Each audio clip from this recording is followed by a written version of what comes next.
Hai, Assalamualaikum warahmatullahi wabarakatuh. Bertemu lagi dengan Sada. Untuk kesempatan hari ini kita akan belajar tentang gen, DNA, dan kromosom, melanjutkan pembahasan sebelumnya. Nah, untuk hari ini kita akan membahas adalah kromosom. Jadi bentuk-bentuk kromosom, kemudian macam-macam kromosom. Selanjutnya juga ada perbedaan tentang RNA, DNA, dan pengantar untuk sintesis protein. Oke, untuk yang pertama kita akan belajar tentang macam-macam bentuk dari kromosom ya. Jadi kita akan mengenal ada 4 bentuk dari kromosom. Yang pertama adalah metasentrik, ini gambarnya yang A, berarti letak sentromernya pas berada di tengah dan membagi dua lengan dari kromatid ini sama panjang. Kemudian yang kedua adalah submetasentrik. Kromosom yang letak sentromernya berada tidak di bagian tengah kromatid sehingga kromatid tidak terbagi sama panjang, tapi mendekati bagian ujungnya. Ini adalah yang B, adalah submetasentrik. Kemudian ada akrosentrik. Nah, kromosom yang letak sentromernya sudah mendekati ujung. Ini sentromernya, ini kan ujungnya, berarti sudah mendekati ujung ya. Dan yang terakhir adalah telosentrik. Kromosom yang letak sentromernya berada pas di ujung dari kromatid. Nah, seperti ini. Kalau pada manusia itu sendiri, kromosom kita biasanya jarang ditemui yang bagian telosentrik ya. Seperti itu. Kalau telosentrik sepengetahuan saya itu biasanya banyak ditemukan untuk kelompok primata. Begitu. Tadi belajar tentang bentuk-bentuk kromosom, sekarang macamnya. Jadi kromosom itu ada dua macam ya, yaitu autosom dan gonosom. Kalau autosom itu adalah kromosom yang menentukan kromosom tubuh. Jadi dia tidak menentukan jenis kelaminnya. Pada manusia itu dan jumlahnya 22 baik pada laki-laki dan perempuan, seperti itu, 22 pasang ya. Kemudian gonosom, kalau gonosom itu berarti menentukan kromosom seks. Kromosom seks itu artinya berarti nanti yang menentukan apakah dia menjadi laki-laki atau yang perempuan. Untuk pada laki-laki atau pria biasanya akan ditunjukkan dengan gonosomnya berupa X dan Y. Kalau pada wanita adalah X dan X. Nah, seperti itu. Nah, berikut ini adalah gambar dari kromosom ya. Jadi kalau kalian lihat tampilan ini namanya sebagai karyotype. Nah, ini adalah gambaran karyotype pada manusia. Tadi kan sudah bilang jumlahnya itu ada 22 pasang. Nah, berarti 22 pasang itu artinya ada 44 kromosom ya. Ini kan 1 sampai 22. Nah, masing-masing kan jumlahnya ada 2. Berarti 2 kali 22 berarti jumlahnya ada 44 kromosom autosom ya. Dan XX dan XY ini adalah XY ya, yaitu biasanya lebih kecil kromosomnya. Itu menunjukkan gonosomnya. Berarti kalau 22 plus XX itu artinya dia perempuan, atau kalau 22 plus XY itu namanya laki-laki. Karyotipnya laki-laki maksudnya. Nah, Ustazah, kira-kira bisa nggak XXXY gitu? Atau XXY atau YXYY seperti itu? Bisa. Jadi ada tuh namanya kelainan, nanti akan kita pelajari di mutasi, karena jumlahnya itu tidak normal ya. Jadi normalnya manusia adalah 22 pasang autosom plus 2 gonosom. Kalau kurang dari itu ataupun lebih dari itu, itu termasuk dalam kelainan dari kromosom yang dapat menyebabkan beberapa penyakit ataupun kelainan lainnya yang ada di dalam tubuh. Seperti itu. Nah, sekarang adalah tipe dan jumlah kromosom ya. Jadi setiap sel somatik manusia memiliki kromosom sebanyak 46. Somatik itu artinya sel tubuh ya. Dimanapun sel tubuh kamu ngambil pasti jumlahnya 46. Kamu ngambil di sel mata itu jumlahnya juga 46. Di sel mulut juga jumlahnya 46. 46 itu laki-laki atau perempuan tergantung organismenya yang kamu ambil. Misal ngambilnya dari Ustadz Adam, pasti nanti informasi karyotype-nya juga 46 tersusun atas 22 pasang autosom dan XY. Tapi kalau diambilnya dari Ustadz Okta, maka dia adalah 46-nya itu tersusun atas 22 pasang autosom dan 2 gonosom XX, seperti itu. Kok ada kecuali sel gamet? Nah, ingat, sel gamet itu dia kan nantinya akan dijadikan sebagai suatu individu baru. Jadi jumlahnya adalah separuh dari jumlah sel somatiknya. Jadi kalau di sini 46, sel gametnya adalah 23. Sel gamet itu di mana? Biasanya untuk laki-laki itu dia lihat dari spermanya, kalau perempuan pada ovumnya, seperti itu. Kemudian kromosom tersebut dapat tersusun secara berpasang-pasangan ya. Jadi dipasangkan sesuai dengan ukurannya yang sama. Kalau kalian lihat tadi di karyotype kan jumlahnya 22 tapi dari yang paling besar ke yang paling kecil, seperti itu. Kemudian kromosom yang membentuk pasangan mempunyai panjang, posisi sentromer dan pola pewarnaan yang sama disebut sebagai kromosom homolog ya. Jadi kromosom homolog itu gambarannya adalah kromatid yang sister chromatids. Jadi dia kan sama bentuknya, sama panjangnya, letak sentromernya juga sama. Kalau lokus adalah letak atau posisi gen dalam kromosom ya. Sudah paham ya, kemarin juga sempat dijelaskan. Kemudian terjadinya pasangan kromosom homolog dari karyotype adalah konsekuensi asal-usul seksual ya. Jadi nantinya pasangan kromosom homolog itu adalah hasil dari penyatuan dari sel gamet ya. Dari kan sel gamet kan 23 pasang, berarti 23 bukan pasang, 23 jumlahnya ya, 23 bagi laki-laki dan 23 perempuan. Ketika bergabung antara sperma dan ovum kan tetap jadinya 46, seperti itu. Sperma dan ovum memiliki kromosom tubuh 22 buah dan kromosom X, seks X untuk ovum dan Y atau X untuk sperma, sehingga dinamakan haploid. Oke. Kemudian sedangkan sel yang memiliki 23 pasang kromosom disebut sebagai diploid. Jadi kalau di dalam sel kelamin dia dikatakan sebagai haploid. Kalau pada sel somatik itu dia diploid.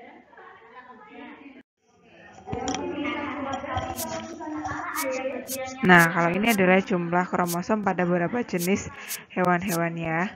Jadi kalau kalian lihat jumlahnya itu kan lalat buah itu sama dengan 8 atau 4 pasang. Nah, berarti artinya dia tersusun atas 3 autosom, 3 pasang autosom plus XX. Berarti kan 3 kali 2 6 ditambah 2 8 gitu ya. XX untuk betina dan XY untuk yang jantan. Itu pun sama untuk yang lainnya. Ada nyamuk, manusia, orangutan, simpanse, dan gorila. Seperti itu. Perlu dihafalkan nggak? Nggak usah, cuma untuk pengetahuan ya. Nah, dari tadi kan kita ngomongin gen terus ya. Gen itu sebenarnya apa sih ya? Gen itu adalah unit instruksi untuk menghasilkan atau mempengaruhi suatu sifat herediter tertentu. Sifat herediter itu artinya sifat yang diwariskan pada suatu individu dari induknya ya. Nah, gen dominan itu ditulis dengan huruf besar dan gen resesif yang ditulis dengan huruf kecil. Nah, karakternya biasanya ditulis dengan kalau T besar itu dominan, kalau T kecil adalah yang resesif. Nah, kalau alel apa? Kalau alel itu adalah variasi alternatif gen yang menjelaskan adanya variasi atau perwarisan dari suatu sifat. Gitu. Ya, ini gennya, ini alelnya. Seperti itu ya. Alelnya itu biasanya berkebalikan antara sifatnya, misal tinggi sama pendek, kemudian misal keriting sama lurus, keriput sama bulat, seperti itu ya. Nah, selanjutnya hubungan kromosom dan gen. Kalau kromosom itu mengandung DNA. Ya, kalau kalian tahu kan tadi kromosom itu kan bentuknya yang seperti pita kan. Nah, DNA itu kalau yang perhatikan sebelumnya sudah sampaikan, DNA itu nantinya akan dipilih oleh protein histone membentuk suatu kondensasi yang nantinya akan menjadi kromosom gitu. Total informasi genetik yang disimpan dalam DNA suatu sel disebut genom ya. Jadi semua informasi genetik yang berada di dalam suatu DNA di dalam kromosom itu namanya genom. genom DNA tersusun atas gen-gen. Satu gen mengandung satu unit informasi mengenai suatu karakter yang dapat diamati. Kalau gen itu merupakan fragmen DNA di dalam kromosom. Intinya ini adalah suatu kayak gambaran dan bahwasanya letaknya tuh DNA dan gen itu ada di mana sih di dalam kromosom. Seperti itu. Selanjutnya adalah struktur DNA. Ya, dari struktur DNA itu tersusun atas gula deoksiribosa, kemudian basa nitrogen. Nah, di sini kita akan mengenal basa nitrogen itu ada purin, ada pirimidin. Purin itu tersusun atas adenin dan guanin. Pirimidin itu sitosin dan timin. Kalau sudah sering ngafalinya tuh puak, purin, adenin, guanin gitu. Berarti selain puak, berarti sitosin dan timin adalah termasuk dalam pirimidin. Kemudian dia dimunculkan dengan adenin adalah A, guanin adalah G. Kalau sitosin itu bisa ditulis S atau C, dan timin adalah T. Itu untuk yang struktur DNA. Nah, A selalu berpasangan dengan T, berarti A itu akan selalu berpasangan adenin selalu dengan timin. Kemudian sitosin selalu dengan guanin. Gugus fosfat. Nah, berarti ada 3 ya, ada gula, kemudian basa nitrogen dan gugus fosfat. Gitu. Ini adalah gambaran dari si struktur DNA ya. Kita lihat kenapa sih dikatakan sebagai double helix. Double helix itu kan berarti dia artinya dua, rantainya ada dua, betul ya. Ini ada rantai yang pertama dan ini adalah rantai yang kedua. Rantai, maksudnya dalam artian pita rantai. Pita DNA-nya itu ada dua ya. Seperti itu namanya double helix.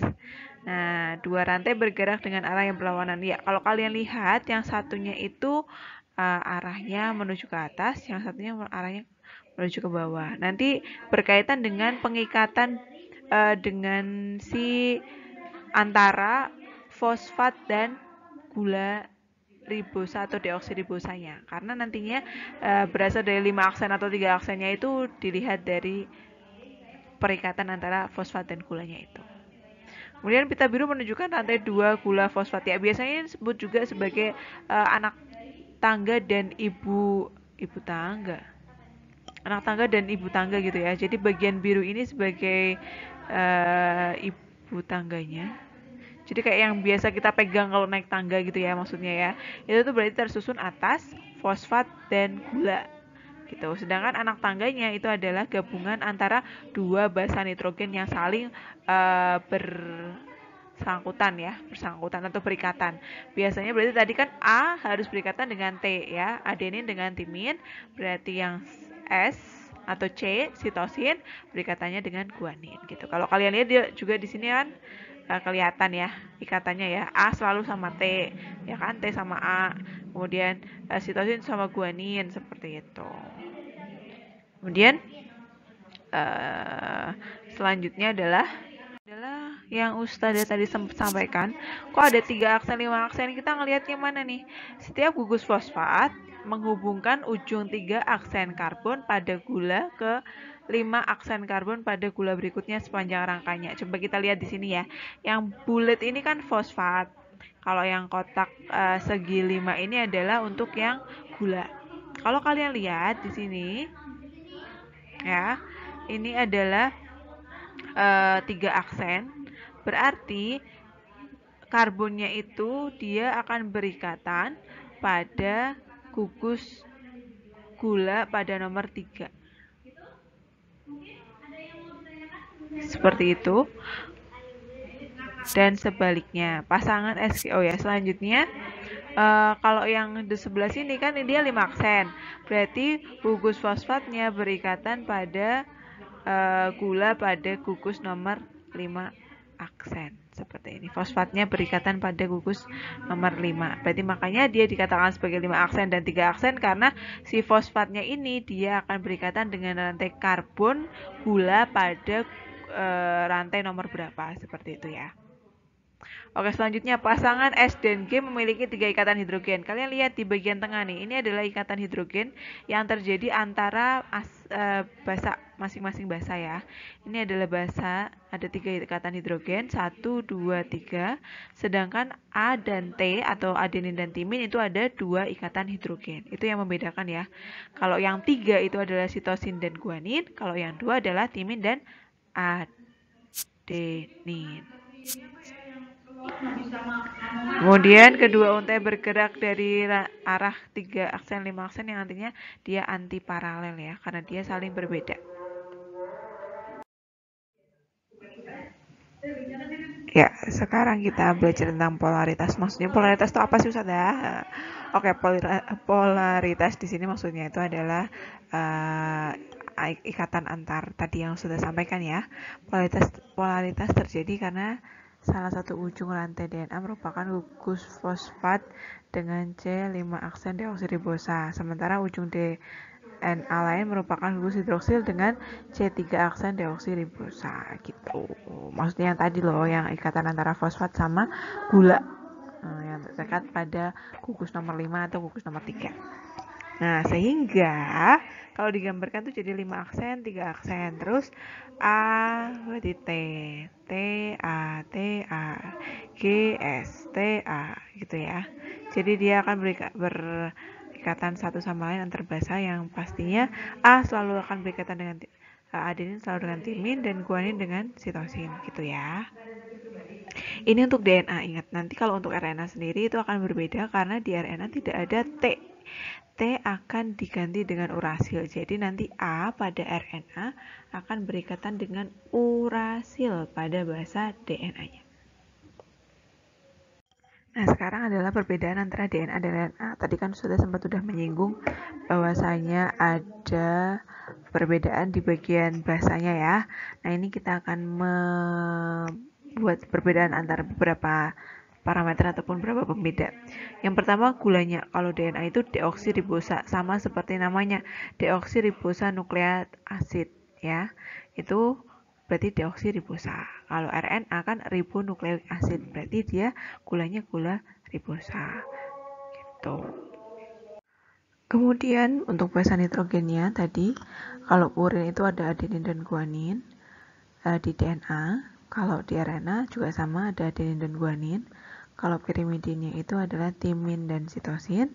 Sedangkan pada RNA, timin akan digantikan dengan urasil dan sitosinnya tetap. Jadi urasil dan sitosin itu adalah untuk pirimidin di RNA. Kemudian dari bentuknya, kalau bentuknya tadi, kalau DNA itu double helix ya. Jadi kalau double helix itu kan gambarannya tuh yang dua, nah, gini. Jadi ada dua. Kalau yang RNA itu single helix atau rantai pendek, biasanya cuma satu doang kayak gini doang. Ya, seperti itu, dan dia tidak berpilin. Kemudian letaknya, kalau DNA itu berada di bagian inti sel atau nukleus, kemudian kloroplas dan mitokondria. Kalau RNA itu ada di nukleus, sitoplasma, mitokondria, dan kloroplas. Kadarnya dia kalau DNA itu tetap, kalau RNA itu tidak tetap. Kemudian DNA itu gunanya untuk pewarisan sifat, sedangkan kalau RNA itu untuk proses sintesis protein ya, ataupun membentuk protein yang ada dalam tubuh kita yang kita butuhkan. Seperti itu. Dalam ketentuan Chargaff itu ada beberapa hal, yaitu basa nitrogen dalam nukleotida itu tidak berjumlah sama rata, tapi persentasenya berbeda antara satu spesies dengan spesies yang lainnya. Berarti tidak semua spesies antara primata yang satunya monyet dengan gorila itu sama ya jumlah antara adenin ataupun adenin dengan sitosinnya itu masing-masing akan berbeda sesuai dengan spesies masing-masing, karena kan untuk jenis dan mekanisme dalam tubuhnya juga kan berbeda-beda. Kemudian walaupun berbeda-beda, tapi jumlah adenin dengan timinnya pada setiap molekul DNA itu akan sama, karena kan kita tahu bahwasanya adenin sama timin itu akan selalu berikatan satu sama lain. Berarti kalau misal 50% adenin, pasti juga akan ada 50% timin. Kalau udah ada 50% guanin, juga akan ada 50% sitosin, seperti itu. Jadi nantinya dari keempat-empatnya ini harus mencapai 100%. mudeng ya maksudnya Ustazah ya. Jadi kalau misal tadi harusnya contohnya Ustazah gini, kalau ada adenin 25% berarti timin 25% gitu ya. 25 tambah 25 udah 50%. Berarti guaninnya 25%, sitosinya juga 25%. Jadi total keempatnya 100%. Begitu. Nah, selanjutnya ini adalah tentang replikasi DNA. Replikasi DNA itu ada 3 macam tuh bentuk dari replikasinya. Ada konservatif, ada semi konservatif, dan ada dispersif. Kalau yang konservatif berarti si DNA lama ini akan benar-benar membentuk satu DNA baru, mengcopy dirinya menjadi baru, dan yang baru itu menjadi pilihan DNA yang benar-benar baru. Kalau yang semi konservatif, DNA itu akan membelah menjadi dua, kemudian masing-masing DNA akan mengcopy dari masing-masing DNA sehingga membentuk yang jalinan lama dan jalinan baru, sehingga dinamakan sebagai semi konservatif. Kalau yang dispersif berarti masing-masingnya ini akan mengalami pewarisan, maksudnya pengkopian ya, pengkopiannya itu kayak terputus-putus, jadi dispersif seperti itu. Itu adalah bentuk dari replikasi DNA-nya. Nah, selanjutnya di sini kita akan belajar ataupun mengenal tentang beberapa RNA. Jadi di sintesis protein ini akan ada 3 tipe RNA, yaitu RNA-D atau RNA duta, atau juga dikenal sebagai RNA-M messenger. Itu adalah membawa kode genetik ke ribosom. Kemudian ada RNA-R, yaitu komponen utama ribosom. Biasanya itu bentuknya ribosom besar ya, yang sudah menunggu di sitoplasma untuk melaksanakan proses translasi. Kemudian RNA-T membawa asam amino ke ribosom, ini juga untuk translasi. Jadi RNA-D itu untuk transkripsi, RNA-R dan RNA-T untuk translasi. Nanti kalian akan belajar translasi dan transkripsi di sintesis protein yang akan kita pelajari pada pertemuan berikutnya. Gitu. Ini adalah gambarannya, ini RNA-D. Ya, ini yang berasal dari nukleus. Kemudian nanti ada ribosomnya sendiri, itu adalah RNA-R. Kemudian ini adalah RNA-T yang nantinya akan membentuk suatu jalinan asam amino yang membentuk polipeptida. Seperti itu. Selanjutnya ini adalah kode genetik ya, jadi bentuknya 4. Awalnya kan 4 ya, ada jadi kayak Agus ya bacanya. Ada adenin, kemudian ada guanin, urasil, dan sitosin. Berarti ini di RNA ya. Kode genetik itu adalah berarti kode yang dibawa oleh RNA ya. Berarti dia hasil salinan dari DNA. Nah, masing-masing kode ini nantinya bacanya gimana sih Ustazah? Gini. U, S, U itu sama dengan ser. Ser itu apa? Serin. USS juga sama dengan serin. USA juga serin. USG juga serin. Jadi bacanya itu masing-masing 1, 2, 3, 4. Seperti itu ya. Nah, di sini kita juga akan mengenal namanya codon stop dan codon start. Semua codon akan dimulai dengan start codon, yaitu metionin. Itu adalah AUG. Itu selalu dimulai dengan AUG. Kemudian codon stop di sini kita ada 3 macam, yaitu ada UAA, UAG, dan UGA. Ini adalah codon stop yang mengakhiri dari proses sintesis protein. Nah, ini adalah kode genetik yang berdasarkan tabel ya, hampir sama sih. Ini untuk yang kode bahasa pertama, bahasa kedua, dan bahasa ketiga. Untuk bacanya juga sama. U, U, U. Ya, berarti U yang pertama, U-nya 3. U sini yang pertama 1, U yang kedua, U yang ketiga. Oke. Kemudian UUC. U, U, C. Gitu ya cara bacanya ya. Itu jadi ini adalah pengantar untuk sintesis protein. Semoga nanti harapannya pada saat kita belajar sintesis protein kalian sudah bisa lebih memahami tentang prosesnya, yaitu transkripsi dan translasi, dimana di situ kita akan melaksanakan proses translasi dan transkripsinya ini pada organel di dalam sel. Demikian dari Sada untuk pertemuan sekarang, semoga bisa dipahami. Sada cukupkan sekian. Sampai bertemu lagi di pembahasan biologi selanjutnya. Bye.